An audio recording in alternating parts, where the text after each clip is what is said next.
Tras 27 días de crisis en la frontera, otro hecho agravó el panorama diplomático. Fue el sobrevuelo de aviones militares de Venezuela en espacio aéreo de Colombia. Según denunció la Fuerza Aérea Colombiana, el primero ocurrió en La Guajira y la segunda incursión en el departamento del Bichada, al nororiente colombiano. A pesar de que las autoridades colombianas mostraron pruebas de estos sobrevuelos, el régimen venezolano sostiene que se trata de invenciones del gobierno colombiano. Cierre de pasos fronterizos, deportación masiva de colombianos, violación del espacio aéreo. Esos son los componentes de una crisis que ya cumple 27 días, que ha afectado a miles de familias colombianas y ha desembocado en una grave tensión diplomática. El pasado sábado, 2 aviones de la Fuerza Aérea Venezolana ingresaron 2,9 kilómetros dentro del espacio aéreo de Colombia, en el sector de La Majayura, departamento de La Guajira. Volaron inclusive por encima de una unidad militar.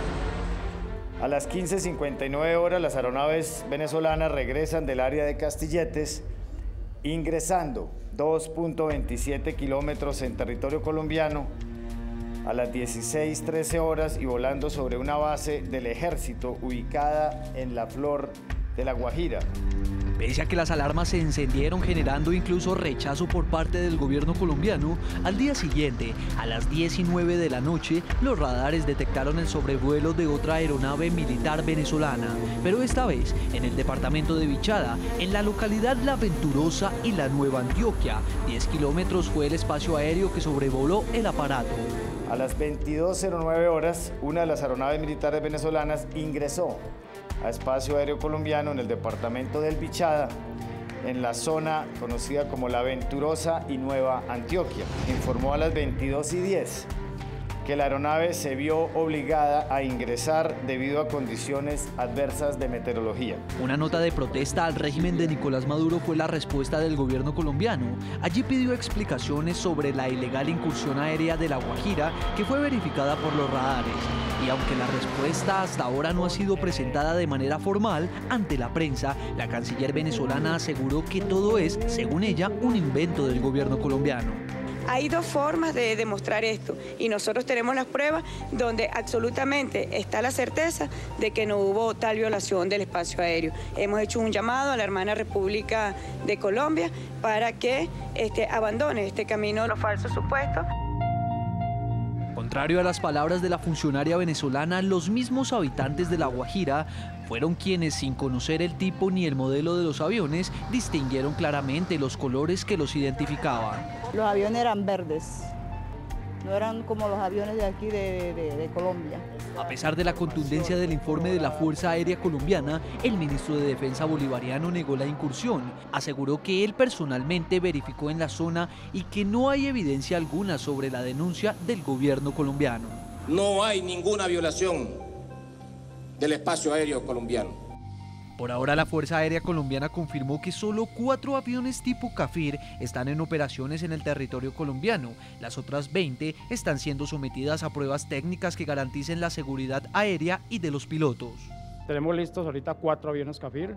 Tendremos más adelante y en poco tiempo más aeronaves Cafir volando. Este es un proceso que ustedes deben entender que prima la seguridad operacional, la seguridad y la vida de nuestros pilotos. A propósito de este tema, se suma a este diálogo desde Miami, Florida, el general retirado Carlos Peñalosa, el excomandante del Ejército de Venezuela, columnista y profesor de Estrategia y Geopolítica. General, gracias por atendernos. Muy buenas noches. Buenas noches, gracias por la invitación. Saludo a todos los televidentes. A usted, señor, muchas gracias. General, ¿cuál es su hipótesis o cómo ve usted esto desde la Florida? ¿Cómo ve estas incursiones de aviones venezolanos en territorio colombiano en medio de esta crisis humanitaria fronteriza? Yo tengo mi propia idea sobre lo que sucedió, quizá por mi formación militar y que me desarrollé en el campo de la estrategia y geopolítica. Puedo decir lo siguiente: yo veo, al analizar lo ocurrido, yo veo que aquí hay, en la crisis colombo-venezolana, no es algo que ha ocurrido fortuitamente, fue algo fríamente calculado y premeditado. Ustedes preguntarán, ¿premeditado por quién? Bueno, yo le puedo decir que no fue por Maduro, porque Maduro no puede tomar esas decisiones por sí solo. Maduro tiene que haber recibido instrucciones de La Habana, de los hermanos Castro, o al menos de Raúl. Pero ¿cuál es la idea? Ustedes dicen, bueno, ¿cómo es esto? ¿Qué es lo que pretende Maduro? Muchos venezolanos especialmente dicen que el objetivo es crear condiciones en Venezuela que le permitan al gobierno suspender las elecciones parlamentarias del 6 de diciembre. Ese sin duda es un posible objetivo, pero no es el único y ni siquiera es el principal. Yo agregaría varios objetivos adicionales que son más importantes para los Castro en La Habana, que es solamente suspender las elecciones del 6 de diciembre. La suspensión de las elecciones no ocurriría, no sería algo definitorio, porque las elecciones, ellos van a hacer trampa, o cuentan con hacer trampa, y creen que van a poder dominar la situación. Pero si no es esto, fraude posiblemente le salga mal. Si no es esto, general, si no es esa posibilidad de alterar el clima de las elecciones en los estados fronterizos, donde pueden llegar a tener dificultades, entonces vayamos al punto. ¿Cuáles serían esos objetivos que usted cree están detrás de una posible incursión?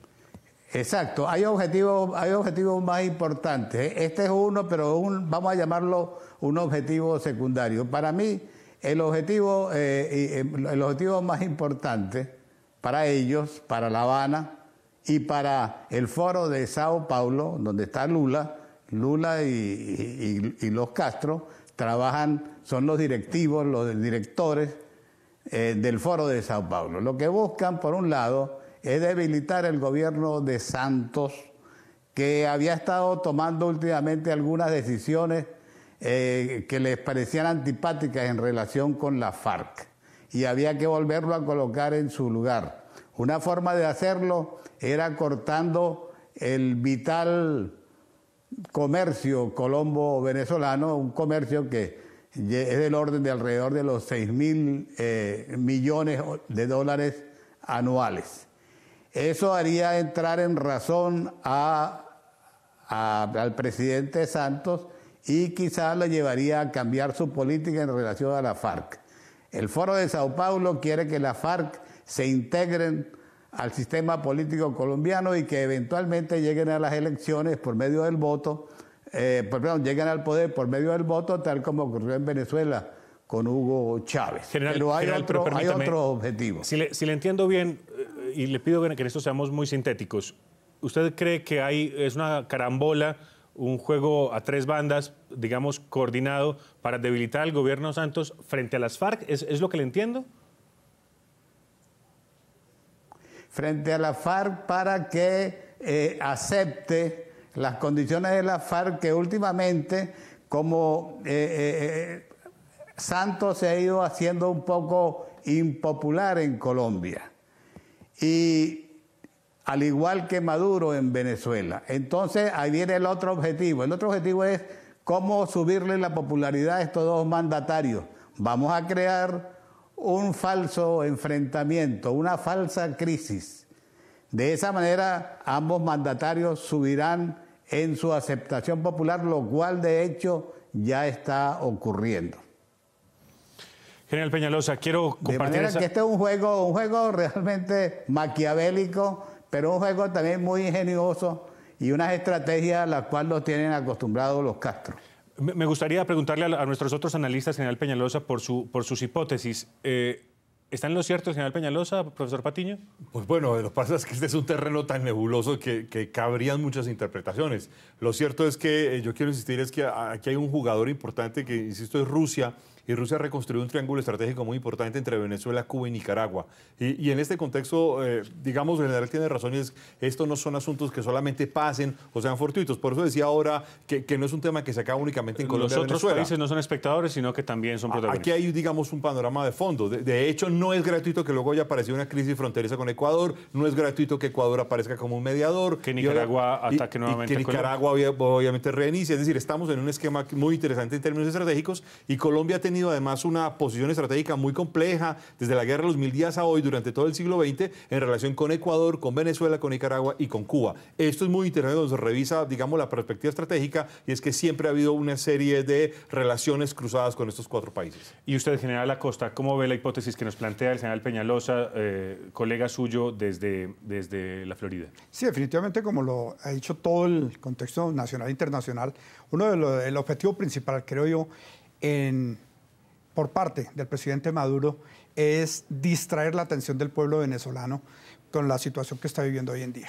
Despertar el espíritu nacionalista por cualquier medio para tratar de unirlos o buscar un problema externo para tratar de eliminar las elecciones del 6 de diciembre.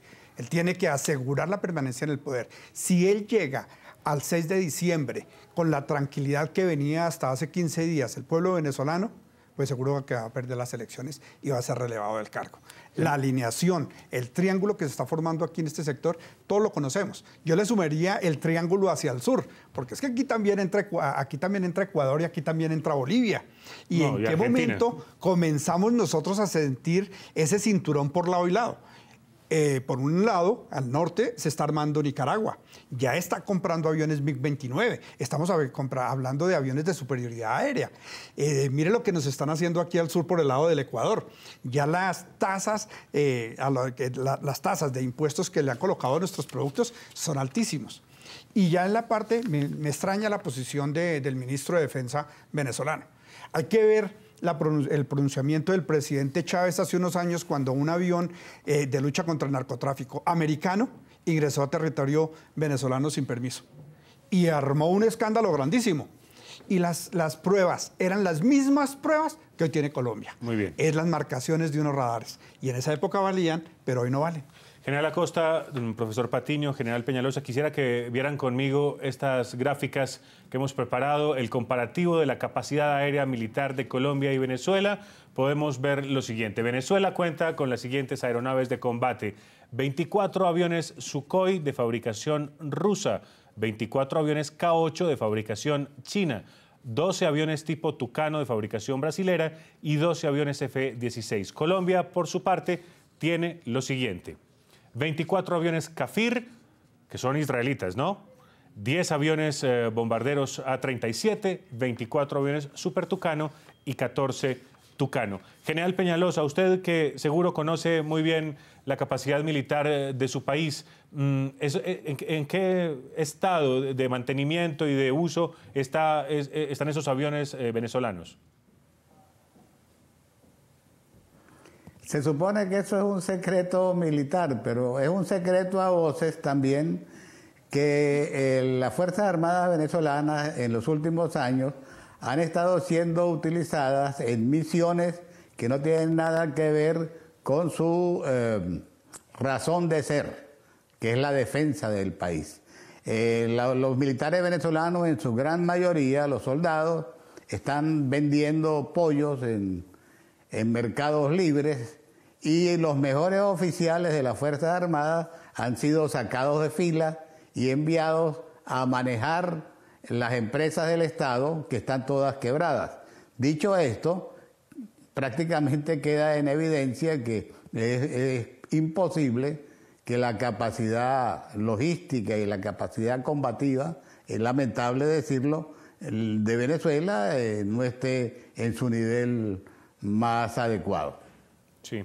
Al contrario, Colombia, que está todavía en un enfrentamiento de larga data con la FARC, tiene unas Fuerzas Armadas fogueadas en combate, tal como estuvimos nosotros cuando derrotamos, tras más de casi 20 años de lucha, a los cubanos que dirigían las guerrillas venezolanas.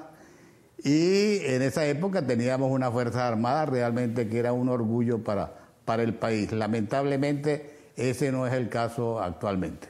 Sí, al internacionalista Carlos Patiño quiero preguntarle, se supone que si los países tienen equipos de aviación militar y equipos militares son para usarlos cuando se necesiten, pero ¿realmente el presidente Maduro estaría interesado voy a preguntárselo coloquialmente, en incendiar el vecindario?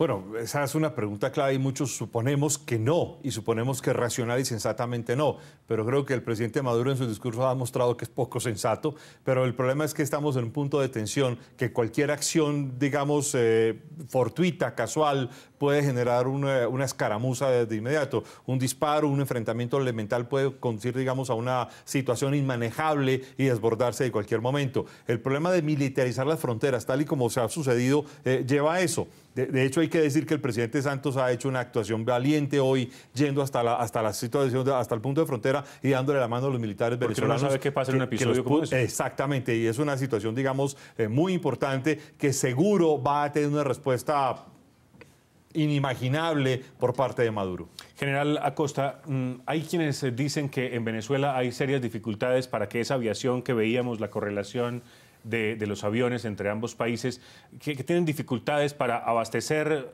y reparar y mantener esos equipos. Usted, como piloto y con la cercanía que tiene seguramente todavía con muchos colegas suyos activos, ¿tiene esa misma impresión? Sí, es difícil. Para el gobierno venezolano es difícil mantener el equipo porque la mayoría del equipo venezolano era americano.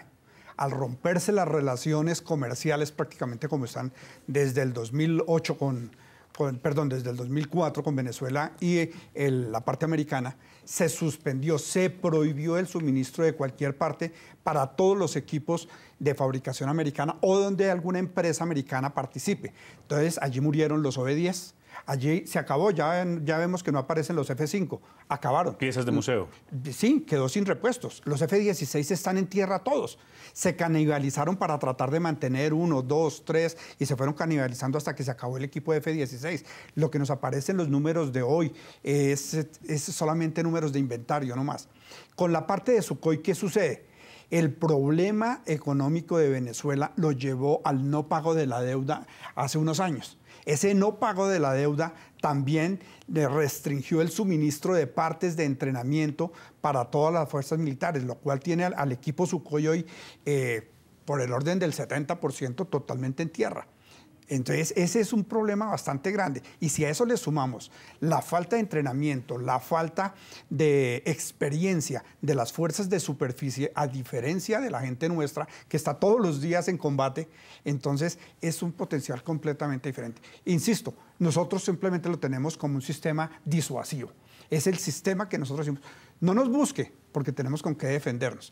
Y llegará el momento que yo creo que será una escaramuza, pero que esa escaramuza que busca el presidente Maduro no se le vaya a salir de las manos, porque puede irse más allá. Es lo que no queremos ninguno de los dos países, ni los venezolanos ni nosotros los colombianos. Brevemente, profesor Patiño, porque vamos para la pausa. Sí, solo una ironía. Maduro todo el tiempo habla de los paramilitares colombianos y quien creó fuerzas realmente paramilitares fue Chávez cuando armó un sector importante de la población. Muy bien, señor. A propósito del tema de hoy, les preguntamos a ustedes, nuestros televidentes, ¿qué opinan sobre esa violación del espacio aéreo de la que hemos estado hablando en este programa? Violación del espacio aéreo por parte de aviones militares venezolanos en medio de la crisis fronteriza. Ya tenemos unas primeras respuestas en nuestras cuentas de Twitter. Les menciono cuáles son nuestras primeras respuestas. Marimar Rengifo, por ejemplo, dice: no me parece que pasen la frontera en plena crisis, ya que esto hace que muchos colombianos piensen que Venezuela quiere la guerra. El trino de otro televidente, José Luis Zuluaga, opina lo siguiente: son provocaciones para medir la capacidad de respuesta militar de Colombia ante un eventual conflicto armado. Y finalmente, la opinión de Juan Camilo dice lo siguiente: se debe ignorar esa práctica estratégica de Venezuela. No nos podemos dejar provocar, están usando eso como cortina de humo. Hay otras opiniones en Twitter que leeremos más adelante, pero es el momento de hacer una nueva pausa. Ya regresamos con La Noche.